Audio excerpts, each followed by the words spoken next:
خب سلام. امروز باید جلسه دیگه‌ای رو داشته باشیم. میخوام یه چیز دیگه‌ای رو بهتون یاد بدم. یه کمی نیاز بود که فعالیت بیشتری داشته باشم و چیزایی رو بکشم براتون یا بنویسم. برای همین اومدم اینجا که یه بردی داشته باشم که بتونم بهتون نشون بدم. امروز میخوام در مورد اتاق درمان باهاتون حرف بزنم که شکل اتاق درمان چه شکلیه. به نظر خودتون چجوریه؟ فکر می‌کنین یک اتاق درمان استاندارد چجوری میتونه باشه؟ بذارید من چند لحظه مکث کنم فکر کنید بهش. خب مطمئنم هر کدومتون ایده هایی داشتین، هر کدومتون یه تصوراتی از اتاق درمانی که ممکنه بهش مراجعه کرده باشین تا به حال داشته باشین و بدونین که حالا یا اگر اون اتاق براتون خوشایند بوده یه تمی از اون تو ذهنتون اومده که باید این شکلی باشه، یه صندلیش یه همچین فرمی داشته باشه. ممکنه همشون هم درست باشه اما یه استانداردی هست برای اینکه ما یه اتاق درمان استاندارد داشته باشیم و یه شکل خیلی جالبی داشته باشیم که بتونیم اطلاعات بیشتری رو کسب بکنیم. اگر ما بتونیم یه اتاق درمان رو اینجوری تجسم بکنیم مثل یک حالت 4 ضلعی که یک سمتش یه درب ورودی باشه، مثلا درب ورودی اتاقمون اینجا باشه، یعنی اینجا جایی باشه که ما بتونیم وارد اتاق باشیم. خب 4 صندلی توی این اتاق نیاز داریم داشته باشیم و علاوه بر اون یک میز و یک صندلی کار که حالا این فقط یه شکل استاندارده. این یه وحی منزل نیست که حتما همه اتاقای درمان این شکلی باشن، اما یه استاندارده برای اینکه اطلاعاتی رو که الان قراره بهمون با هم تمرینش بکنیم ببینیم چجوری میتونه به دستمون برسه. یه صندلی اینجا قرار میگیره به عنوان صندلی شماره 1. یه صندلی اینجا قرار میگیره به عنوان صندلی شماره 2، صندلی شماره در واقع 3 و صندلی شماره 4. این 4 صندلی هست که توی اتاق درمانمون باید وجود داشته باشه. کاملا این صندلی‌ها همونجوری که کشیدن کاملا روبروی هم نیستن، یه زاویه‌ای رو دارن به این دلیل که مراجع بتونه بدون اینکه مستقیم تو چشم شما نگاه بکنه تمام حالتهای صورت و بدن رو شما ببینید و اون بتونه بدون اینکه مستقیم نگاه بکنه بتونه حرف بزنه. ممکنه موضوعی باشه که شرم داشته باشه، نیازی نباشه که سرشو بچرخونه به این سمت و اون سمت برای اینکه بتونه یه جمله رو بگه، بتونه با شما گفتگو بکنه.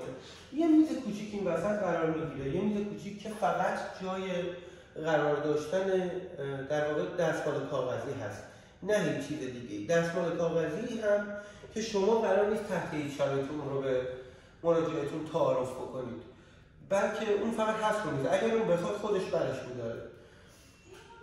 لیوان آب نمیدونم هر چیز دیگه رو روی این میز قرار نخواهیم داد.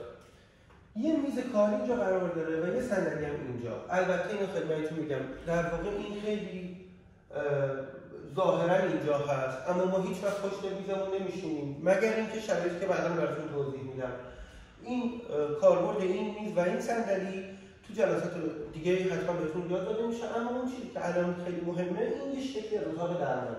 اگر جای این در واقع در گوشه نباشه و وسط این اتاق باشه یا یه جایی باشه که در واقع دسترسی به همه اتاق داشته باشه از در، اون وقتی که شکل صندلی ها میتونه تغییر بکنه. مثلا میتونید شما از این صندلی از این مبل 2 نفره استفاده بکنید و 2 تا 1 نفره. البته این هم چیزیه که میگم که وحی منزل نیست اما اطلاعاتی بهمون میده. خب حالا ببینیم معنی صندلی شماره 1 و 2 و 3 و 4 چیه. زمانی که فردی وارد اتاق میشه، البته در جلسه اول درمان، در جلسه اول ارزیابی، زمانی که فرد وارد اتاق میشه که حالا فرآیندش رو بعدا با هم صحبت می‌کنیم، اینه که ممکنه تو هر کدوم از این صندلی‌ها بشینه، انتخاب بکنه که کدوم صندلی می‌خواد بشینه. صندلی شماره 1 میتونه این معنی رو بهمون بده. فرد ممکنه بسیار عجله داشته باشه تو بیان اطلاعاتش و زودتر میخواد بشینه یا اینکه احساس معذب بودن بکنه. مثل زمانی که ما توی جمعی میریم، توی جایی میریم، توی سالن میریم، وقتی کسی رو نمیشناسیم، وقتی معذب میشیم ترجیح میدیم یه جایی بشینیم، همون اول یه جایی بشینیم. خب یه دفعه تصورش بکنید وقتی توی سالن وارد شدیم که هیچ کسی رو اونجا نمیشناسیم و میبینیم که آقا من چقدر سخته اینجا، اولین جایی که میبینیم میشینیم. ممکنه این حس داشته باشه. صندلی شماره 2 یه نکته‌ای هست که صندلی شماره 2 وقتی فردی میخواد از صندلی شماره 1 از اتاق خارج بشه باید بلند شه، یه حرکتی رو انجام بده و خارج بشه. این کار خیلی کار سختیه. برای صندلی شماره 2 میگیم این ممکنه این ایده رو به مراجعتون داشته باشه بده یا داشته باشه مراجعتون، این که من به راحتی میتونم خارج بشم، پس میتونه اینجوری دیگه ببینیم میتونه به راحتی خارج بشه، پس این معنی رو بهمون میده. این که وحی منزل نیست، اینو دقت بکنید و میتونه این معنی رو بده. این که مراجعتون اعتمادی هنوز به شما نداره و میخواد خیلی زود خارج بشه، یا اینکه خیلی به درمانگر اعتقاد نداره یا باور نداره و زودتر میخواد خارج بشه از اتاق. صندلی شماره 3 یه جای امنه، انگار سنگر گرفته، نه راه خروج مستقیم داره مثل صندلی شماره 4 یا مثل صندلی شماره 2، همین که یه جایی یه گوشه‌ای و نشسته. اینجاست که فرد به صورت ناهوشیار داره از شما طلب کمک میکنه، انگار به این معنی که آقا بیا برام کمک کن، تو رو خدا بهم کمک کن. این صندلی شماره 3 و معانی این صندلیه. و صندلی شماره 4 معناش اینه که من میتونم از اینجا خارج بشم اما دورترین فاصله رو با درب ورودی دارم، برای همین میتونه این معنا رو بهمون بده که اینجا جای امنیه و من میتونم خیلی خوب حرف بزنم باهاتون. البته اینا تو جلسات دوم و سوم و چهارم خیلی بیشتر در واقع معنادار میشه و در واقع میتونیم ببینیم که آیا نظری که تو جلسه قبل داشتیم آیا درست بوده یا ارزیابی دقیق‌تری میتونیم ازش داشته باشیم. این در مورد شکل اتاق درمان قبلا هم گفتم، احتمالاً یا اگر گفتم الان میگم بهتون، رو دیوارها و هیچ جایی از این اتاق درمان شما حق ندارید سرتیفیکیتاتون رو بزنید برای اینکه به مراجعتون این حس رو میده که آقا یه آدم خیلی خفن و خیلی خاصه که من بهش دسترسی نمیتونم داشته باشم. این جمله رو لطفا همیشه تو ذهنتون بسپارید. درمانجو و درمانگر هر دو در اون اتاق یک نقش رو دارن، یکسان هستن، هیچ کدومشون برتری نداره. از اینکه گفتم یک نقش دارن به این معنی نیست که نقششون یکسانه، نقش انسانیشون یکیه، هیچ کدوم برتر نیست از اون یکی و قرار نیستش که کسی حس برتری بیشتری داشته باشه.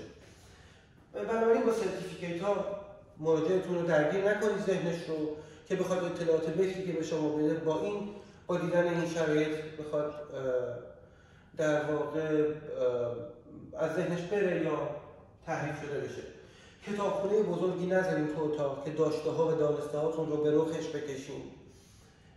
یک کتابخونه خیلی کوچیک، بهتر یکی از گوشه ها مثلا مثل اینجا قرار داده بشه که خیلی به صورت مستقیم تو دید نباشه، فقط این کتابه برای حالا ارزیابی شما که اطلاعاتی خودتون بهش نیاز دارین برای اون اتاق درمان بتونید چند تا کتاب اونجا باشه که ازش استفاده بکنید و بذارین فکر بکنم ببینم چه چیز دیگه‌ای بهتر. رنگ اتاق درمانتون رنگ‌های خیلی پر انرژی و نمیدونم حالا رنگ‌های خاص نباشه.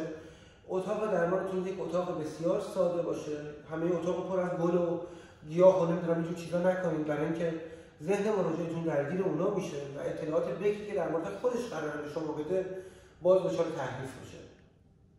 این شکل کلی اتاق درمان بوده.